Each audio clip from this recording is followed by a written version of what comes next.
I want to get to the big story of the week, and that's the national media adulation for the Big Ten and how they've conquered the world.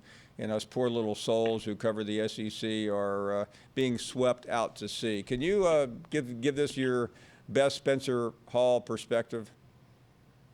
A triumph of marketing, Paul. That's what this is. Because they call the entire conference big.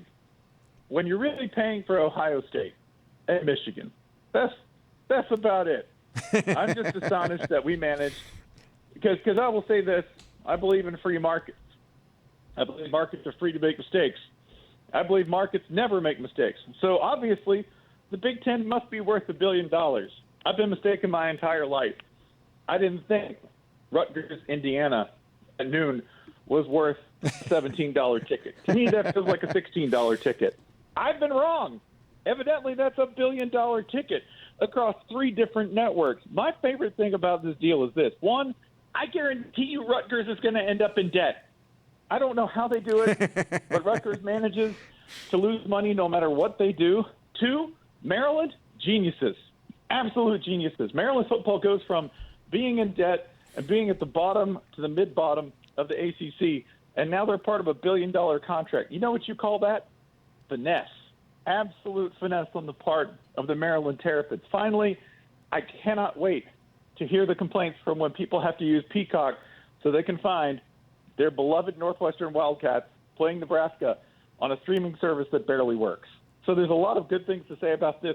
You can ask somebody else about those. I will tell you all of the funny bad things.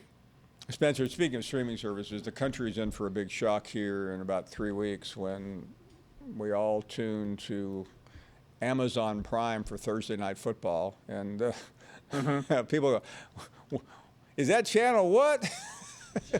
That is going to be a night in America that the reality is going to strike.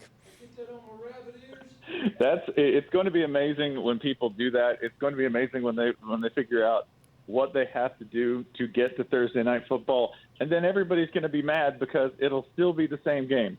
It won't be anything different. It won't be anything special. It'll still be like Cleveland versus Cleveland. I don't know how it always works out. Cleveland always ends up playing on Thursday night. No, you're right. And by the way, we're joking about streaming services, but you saw the thing the other day that more people now stream television than they do watch it on conventional channels like this one.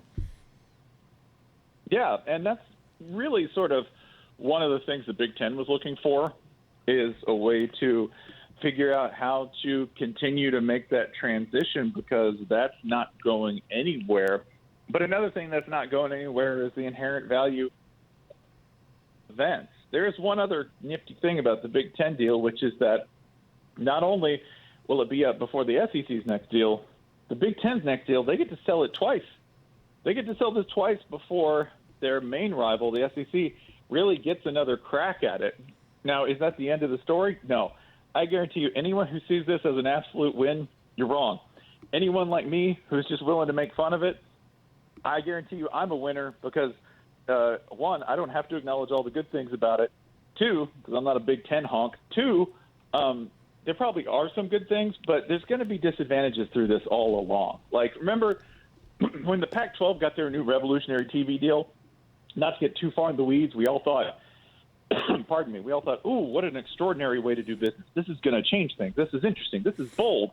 And it was a disaster for the conference. So for everybody who assumes that the Big Ten is a 100% winner out of this, yeah, the SEC won't have a response down the road, or that other conferences like the Big 12, Pac-12 don't have a good play in this, we're all wrong. So, I mean, I like what you're saying, and it's come up so many times this week, and I've yet to come up with really an appropriate answer other than to say the Big Ten, congratulations, they've done well. They yesterday, when all this was breaking, I think they had reruns of Minnesota and Purdue hockey on, and I bring that up because, not to blow our own horn here, but we sit here every day, Spencer, like we're doing now. We're covering college sports. We're not just covering the league that's name is on the network. Correct, because it's all tied together, and what will be tied together is evaluation. Think about where the bar is set now. Someone just sold Iowa football as part of a package for $1 billion, Paul. What do you think the SEC's next valuation is going to be? It has to be more than $1 billion. So if you're looking for a silver lining in this for somebody who would want to feel better about the SEC's position, look at that. You sold Rutgers for $1 billion. Probably going to do better when it comes time to sell Alabama and Georgia. Just a hunch. It is a hunch, and I appreciate what you've said here. And by the way, Spencer, so far, give me a second to turn my page here on the script. You are reading this just like we wrote it. Correct.